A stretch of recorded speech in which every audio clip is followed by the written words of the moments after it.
Hey everybody, meteorologist Aaron Treadway here from the National Weather Service, and I wanted to quickly run you through the forecasting challenge, the document that you can use to make the forecast, and the website that's going to help you out.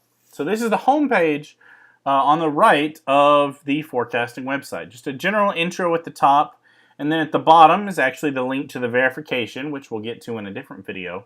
One important note, though, that I wanted to make is if you're using this website on an iPad or on a tablet, it's best to use it in horizontal mode. It just lets you see more of the website. It'll work either way, but tilt your iPad there on the side and it works best that way.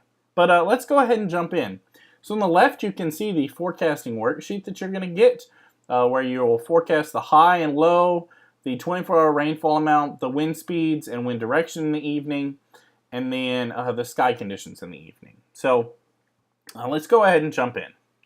For weather links, you're just going to see some general weather links if you visit that page. It's a lot of the websites that we use as the National Weather Service, as meteorologists, to check up on the weather, for severe weather, for heavy rainfall, stuff like that. Lots of cool weather maps there. But let's go ahead and go into high T, or high temperature, to start looking at the forecast. So what you're going to see at the top of all of these pages is some bar graphs with several different forecasts on them. So us as meteorologists, we get to use several different weather models and several different sources of weather information every day to make the forecast. So I've tried to replicate that for y'all. So you're going to get 3 different sources of official forecasts from the National Weather Service, AccuWeather, and the Weather Channel, and then 3 different raw weather models. The same weather models that the folks at NWS Albuquerque are looking at, the same weather models that the TV meteorologists are looking at, same stuff is what you get. And so what you can do is, if you're on a computer, you can mouse over and see the different numbers, or just look at the graph there. And it's up to you to pick. Do I pick the lowest numbers, like 67 in this case? Do I pick the middle of the road, like maybe 69 or 70? Or do I pick the highest values of 71? So that's up to you to make the forecast. So pay attention to the trends and how they're doing. Was one of the sources more accurate than the other? A lot of different things to look at. But I'm going to come over here and go ahead, and I'm going to go middle of the road and go 70 degrees for my high. If you want to take a peek at tomorrow's forecast, you can do that there. I've included both.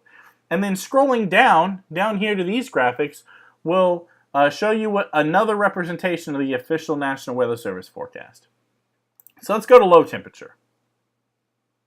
There it loads. And a little bit more spread there, 43 up to 46. You know, I think it's going to be warmer, so I'm going to trust the Weather Service and trust the Weather Channel and go 46 degrees. Now, what about rainfall totals? Clicking rain there will bring up the rainfall totals. You can see not much rain in the forecast for today. A couple of the weather models, a couple of the forecasts have just a tiny bit of rain. A lot say 0. You know what? I don't think there's going to be any. 0 it is.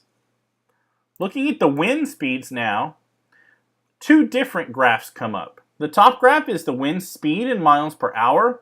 So let's look at that first. Anywhere from almost no wind at 4 miles per hour up to 11 miles per hour here. And again, we're looking at the wind speeds in the evening, the 5 and 6 o'clock time frame. So I'm just going to go 10 miles an hour.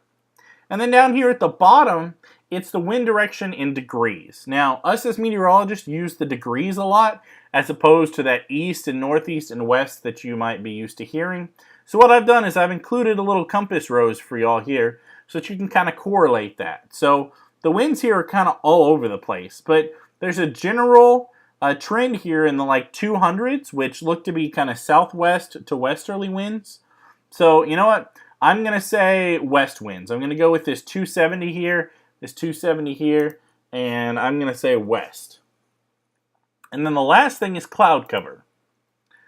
So cloud cover is expressed in percentages a lot of the time, and those correspond to, are there few clouds outside, scattered clouds, broken, or overcast. So you can use this little bulleted list right here to kind of compare and see what's going on. So a lot of high percentages here in the forecast, which pretty much means that it's going to be broken or overcast. It's like mostly cloudy outside. So, you know, I see percentages from 65 all the way up to 80.